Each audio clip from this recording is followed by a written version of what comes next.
I'm excited about that and excited to see the kind of attention, kind of back and forth we get from some of the people. Definitely comment and definitely reach out. But we got to get into it. Washington got the victory. We are 9-5, ladies and gentlemen, and it does feel good at the end of the day to be 9-5 and to have won another game going down the stretch. But Will, I do have some concerns. I have some grave concerns. We've talked about if you heard the vent, which is exclusive to Spotify, what we got going on. If you heard me, some of the things that I was frustrated about was the penalties and the lack of discipline, was the injury issue that seems to be coming up, and are we addressing it? And even how the fact that some of the guys from the past seem to be wreaking havoc on the future. But I mean, maybe not wreaking havoc. Maybe that's a little bit of a stretch. But Will, talk to me about this game, because we should have blew these guys out, and we won by 1 point. What do you think? Yeah, a little frustrating, wasn't it? Yeah.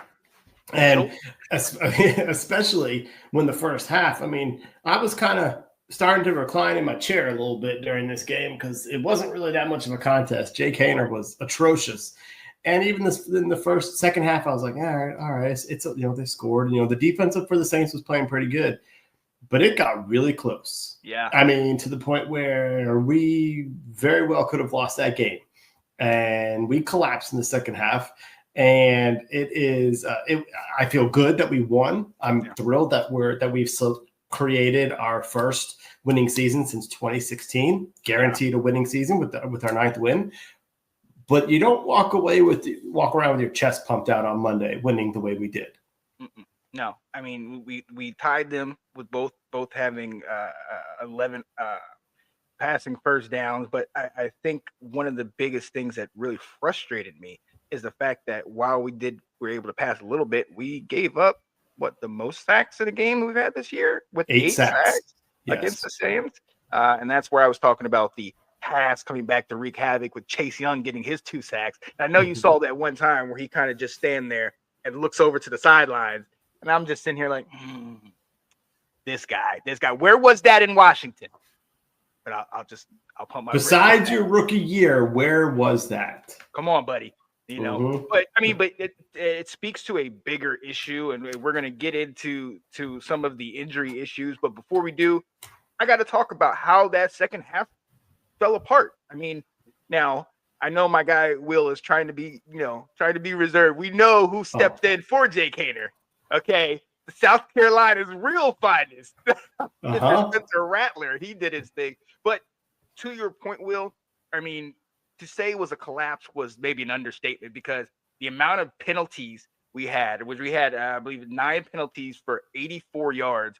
And a lot of these penalties were just at the end of third downs. We've made the stop, and then all of a sudden, some crappy thing. They went against St. Juice that gave them the first down after we had just gotten off the field. The roughing the passers, which by the letter of the law, I get, but the hand came to the side of his head. You can't do this. And it even tells you, Fowler looked at the ref that was in front of him like, am I good? Am I good? Yeah. And it was the guy behind him that throws the flag.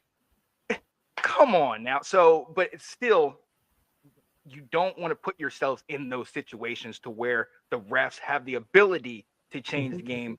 But I can't take much away from your boy from South Carolina. Spencer Rattler did what he needed to do, and he looked night and day better than Jake Haener in the first half. Yeah, no, you're right. You said it so well right there when you're like, we shouldn't have put ourselves in the position that you're giving the refs a chance to affect the outcome of the game. And those penalties were extremely frustrating. You said both of them on Fowler were kind of, you could make the argument like, really, we're calling this? But you're right. The second one, it really was like, what are we doing? Putting bubble wrap on these quarterbacks? Right. And St. Juice, I'm so done with that guy. You get 3 snaps and one of them's a hold when you get a sack on the play to get off the field. But I love seeing what Spencer did. He played well. He also was in a situation where they had nothing to lose. Mm-hmm. And so all he had to do was drop back and sling it. And he can do that. But what the difference between the two of them was, he was much quicker in where he was going with the ball. Now, one thing, you know what I noticed? I bet you saw this too. He never once looked to his left where Marshawn Lattimore was. He looked right every single time. Yeah. You know, their whole offense, maybe in the middle, but he was not going to test Lattimore, which is awesome. I don't think Jalen Hurts would be the same way, but that was really nice. But Rattler was quick in his processing and getting rid of the ball. You know, he was, you know, there was other times the receivers were open and Haener just wasn't hitting them, and he was able to hit the open receivers, which was impressive. But I also want to remember, it was 17-0. It was 17-7, 17-3. You know, like there was an opportunity for him to grip it and rip it, and that's exactly what he was doing out there. Yeah, and let's talk about kind of that. With 8 minutes to go in the third quarter, we're up 17-0, and we have, I believe, an opportunity. When did we get that field goal? After they scored a touchdown, then we made it 20-7, right? Yeah, mm-hmm. Yeah. So we had an opportunity to potentially put the game away. But we talk about penalties, we talk about drop passes, certain things like that. One thing we haven't talked about yet is the injury problem. Obviously, coming into this game, we knew we didn't have Noah Brown, so the conversation was who's going to be our number 2. Well, then we also lost Ertz. Obviously, we know Eckler's gone as well, and even the line. But just with these specialty guys, just with, you know, our playmakers, I mean, how much did that play a factor in the second half? And then also, I mean, who knows how long we're going to be without some of these guys. So how will that play a factor in these next 3 games coming up? Yeah, I think losing Ertz is a really big deal. I mean, he is our second leading receiver out there. He is Jaden's safety blanket, as well as the connection that Jaden has developed with Terry. He goes to Ertz when things start to break down because he knows that Ertz knows where to go. Right. You know, he's got the mentality to find the hole in the zones or to be ready to be his bailout. That was gone, and now you put the onus on Bates and Ben Sinnott. Those are not two primary pass catchers. Mm-hmm. And then with Noah Brown out, you put it on Diami, Olamide Zaccheaus, Jamison Crowder, who just came off IR. These are not guys that you're going to be scared about. Kind of like when we talked last week with Nicole, and, you know, we're like, I hate to say this, but none of your receivers scare us right now. That's the same situation that we're at. You take away Terry, and who else on Washington's roster, now that Zach Ertz is hurt and probably not playing this week, knows how to get open consistently and hurt you. It's something to be really worried about. Oh, yeah. And to your point, I mean, Terry had his 7 receptions for 73 yards, but then the next most receptions is 3, and that was by Olamide Zaccheaus. It was by Diami Brown and Jamison Crowder. I will say that we talk about number 2, and I don't know in a normal situation Jamison would be that guy, but as far as consistency and now having him back in the year and the team and experience, that might be a place we look at. I mean, Olamide Zaccheaus, we know about his drop and fumbling issues, but, you know, clearly he looked decent in this game.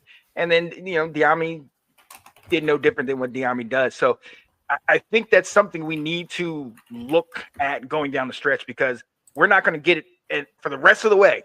The rest of the games during the regular season and potentially playoffs, we're not going to get a team the caliber of the Saints. You know, now the Saints are playing for Rizzy and they're playing for their coach, and they're not dead by, you know, the normal football metrics. I mean, their playoff season is done, but as far as they're still playing for this interim coach, we're not going to get a team that's not that has those type of injury issues and just that type of lack of talent, for lack of a better word. So we're going to have to figure it out. And on top of that, like I alluded to earlier, we had the most sacks that we've had all year. I mean, daggone JD5 was looking around, and you thought, if you looked twice, you thought it dang was Sam Howell as much as he was on the ground. You know what I mean? Sam, I still love it. But I think that also is something we got to be concerned with. I mean, Biadasz not being in there. I mean, Allegretti was having some holding issues.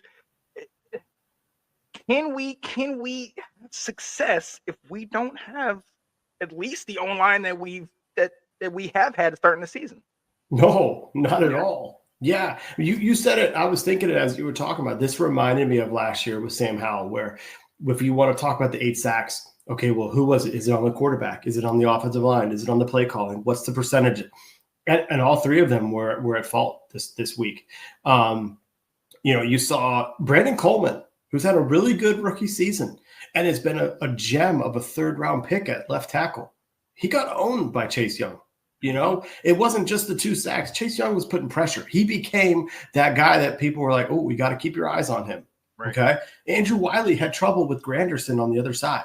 We talked last week about how the Saints defensive line is their strength. If you can take that away, you can pick them apart. We didn't take it away.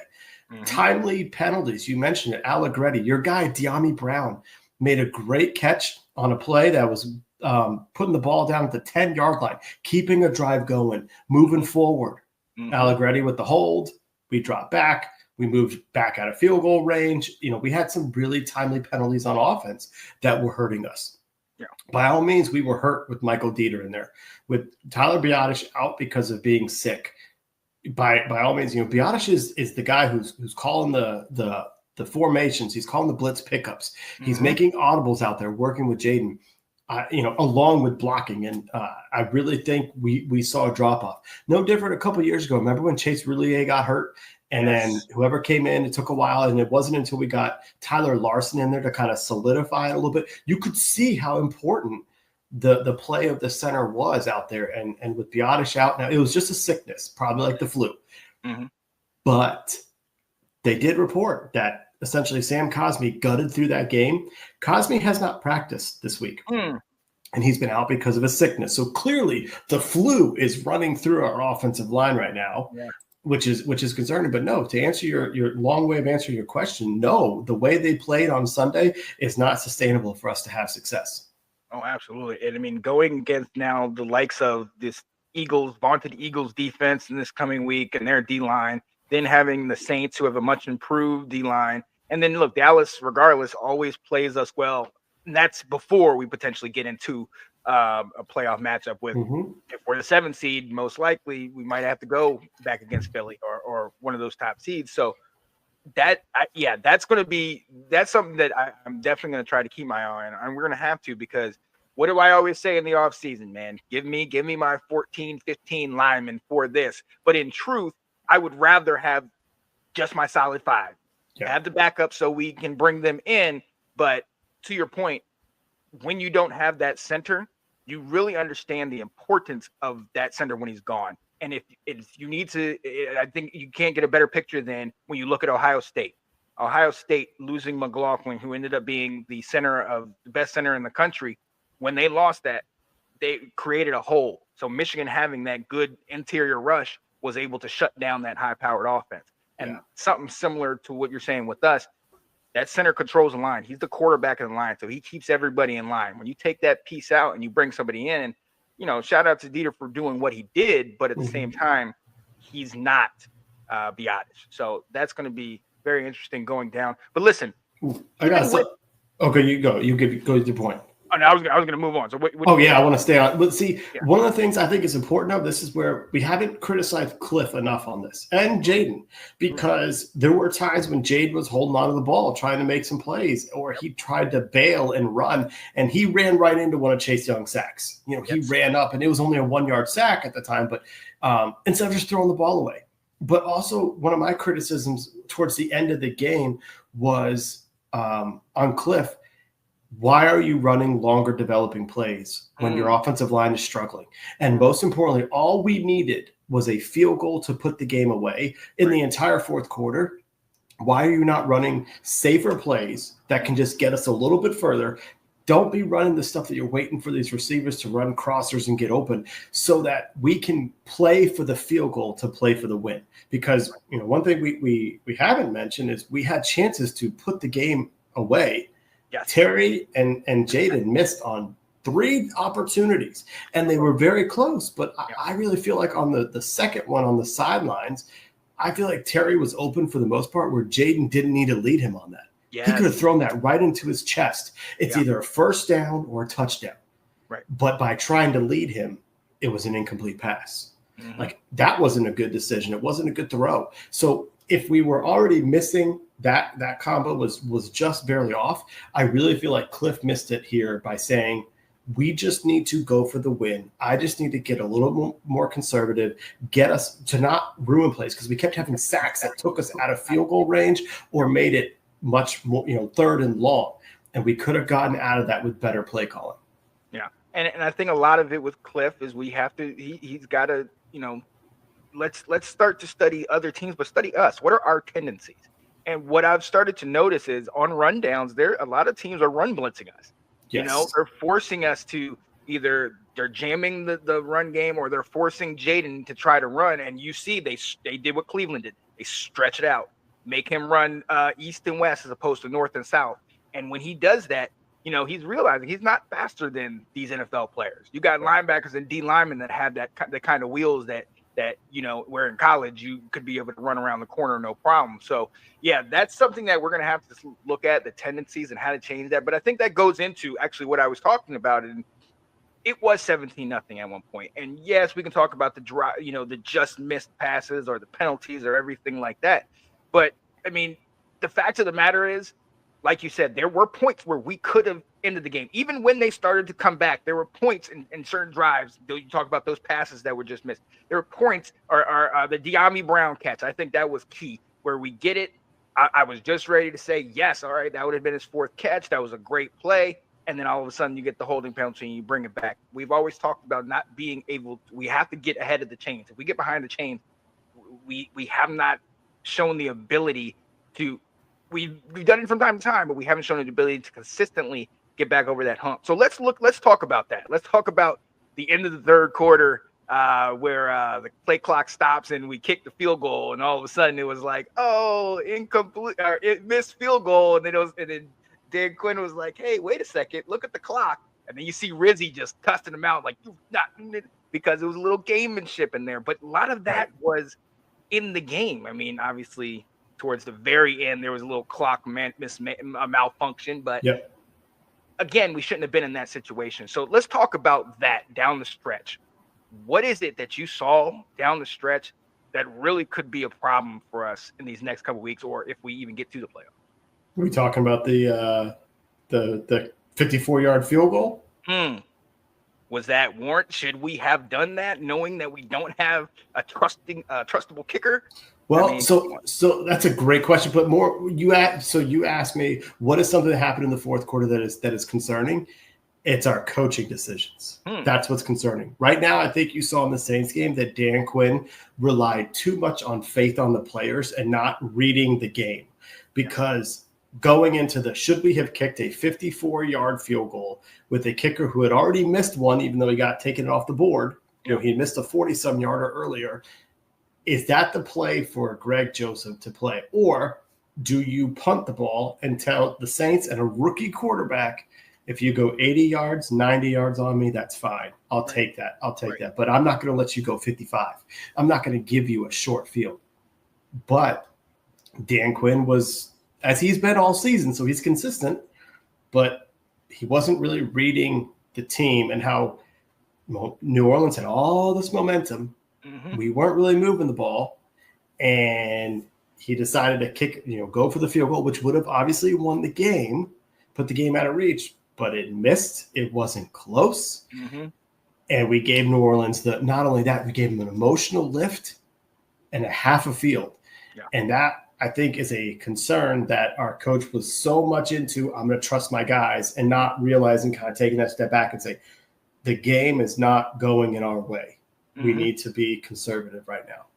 Oh, yeah. And one of my issues, and we talked about this before, is that now we got Lattimore in there. And the Saints obviously know him, so they didn't touch his side. They didn't go anywhere near his side. But what that did do was created an issue on the other side where we did have St. Juste in there. We did have Forrest got in there for the plays. I think he was the one who gave up the touchdown at the end. But we did have some of these guys that got in, and because they're not even looking one way, now all the attention, all the balls are going in this other direction, and we got exposed. We got exposed to a team that doesn't even have their full complement of wide receivers. And that's something that's going to be interesting. And to your point about Lattimore, I think that there's a little bit of familiarity with the Saints, and okay, we're not going, and we don't, like I said, we don't have a full complement of wide receivers. But at the same time, it's also Jake Haener and Spencer Rattler. These are also rookies that are coming in here, and they're playing against an all-pro corner. No, I'm going to be safe, obviously. We're not going to get that for the rest of the season. You know what I mean? Obviously, we're going to have Jalen Hurts this coming week, and then Michael Penix Jr., yes, but I'll take him over Spencer and those guys. So we'll see what he does. And then towards the end of the year, if it's Rush has played us. He knows how to play us, and they can still gash us. So that's something that is a concern of mine, because when Lattimore gets tested, how is that going to look? And if teams decide to go away from Lattimore and they start to pick on the other side, can the other side hold up? If the pressure's not getting to the quarterback, can the other side of the secondary hold up and sustain? Because that's going to be the issue down the stretch, something we've always talked about this whole year. Absolutely. And that's also brings up a great reason why you should go check out our extra stuff on Washington Football Weekly, because on Monday I did some of my 5 thoughts. And one of the things I noticed between the potential game scoring touchdown and the 2-point conversion was the defense changed. They ran a very similar play. The Saints did a quick little out route. One of them, they almost tried to do a little bit of rub route for the touchdown. We had Derek Forrest covering the tight end on that for the touchdown. Not quick enough, not fast enough. On the 2-point conversion, we had our slot corner, Noah Igbenogany. He knows the route. He's a little bit quicker. He had much better coverage.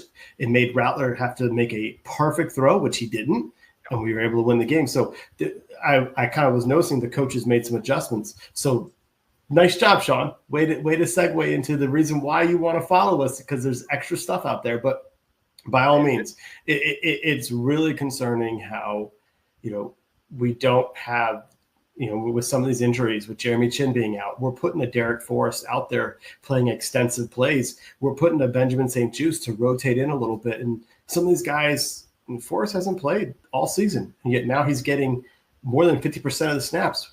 That's not a good thing. No, it's not at all. It's not at all. And so that's something, look, like I said, we will not have a situation for the remainder of the season where we have this level of talent. You know what I mean? So this is something we're going to have to nip in the bud. But look, real quick, let's talk about that last 10 seconds, 15 seconds. Okay. Obviously they get right to the goal line, and before they clock it, there's the clock is dripping down, knock it down. Then it gets stuck on 9 seconds. And then it gets stuck there for, if you count, it's a 3 count, 1 Mississippi, 2 Mississippi, 3 Mississippi, or maybe even a 4 count. So much so, had they let it run, yes, potentially the clock would have ran out. A lot of people I've seen brought that up. It's a very valid point. And I'll ask you, what are your thoughts about that? I mean, is there anything there, or is this just something that we're trying to get on the NFL for? Dude needs to be suspended. What type of official on a play like that comes walking out, killing the clock like this, the way he did? He walked off the sideline waving to kill the clock. You're not reffing college here, buddy. Right. Like, that can't happen.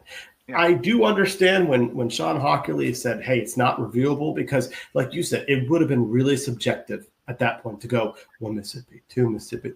Nope, they don't get the playoff. You know what I mean? Like, you couldn't go back and change the play.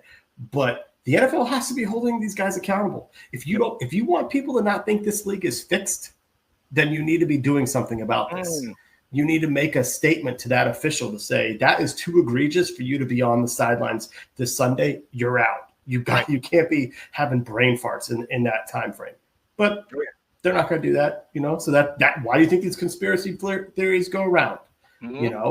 So somewhere. Right? They were somewhere saying, let's give him a chance. Let's give him a chance. A little fishy, right? But I mean, that was, it changes the entire play there, because if you let it go, the Saints might not have been to make that same call that they did. They might have been in a scramble mode, and for better or worse for us, who knows? But no, that was a very egregious mistake by that official. And look, I've mentioned this a little bit before, and I've talked about this in our group chats and things like that. For me, first and foremost, and when I first saw it, it was kind of like, we shouldn't even have been in that situation. Okay, so I'm not even concerned with those little couple seconds X, Y, and Z. But to your point, Will, this is the NFL. This is a multi-billion-dollar business. You telling me there wasn't something playing? It just automatically, it just kind of glitched and stopped? No, not at all. I've seen different times where the clock will stop or start or whatever, and they go, okay, go back and do it. And I get it. You can't review it, whatever. But still, it's just kind of like when in the Super Bowl with the Ravens and the 49ers. And then right out of halftime, half the stadium lights went out after the Ravens were blowing them out. And all of a sudden, the 49ers came back. Now, I'm not going to go down that road with conspiracy theories and things of that nature. But you telling me these multi-billion-dollar businesses and all this stuff, and they're having technical difficulties? I got a theory. Where's Makes you wonder. Yeah. Yeah. So, I mean, look, again, it shouldn't have been in that situation. But if it is in that situation, the teams are depending on the refs and the clock management and all the people that are in these positions, getting paid at these specific positions to get it right and to address an issue that could potentially change the game. Now, for this one, it didn't really matter for the Saints, but it definitely did for us. Us being 9-5 is a lot better than us being 8-6 when you look at the Rams and Seattle, and you look at some of these other teams and Atlanta who we're about to face. We look at a bunch of teams and them vying for that last playoff spot. So us winning definitely doesn't make it as big as it could have been, but this could have been a major issue, Will. I see what you did there. Oh, yeah. Dun, dun, dun, dun, dun, dun, dun, dun. Let's go. The Washington Commanders.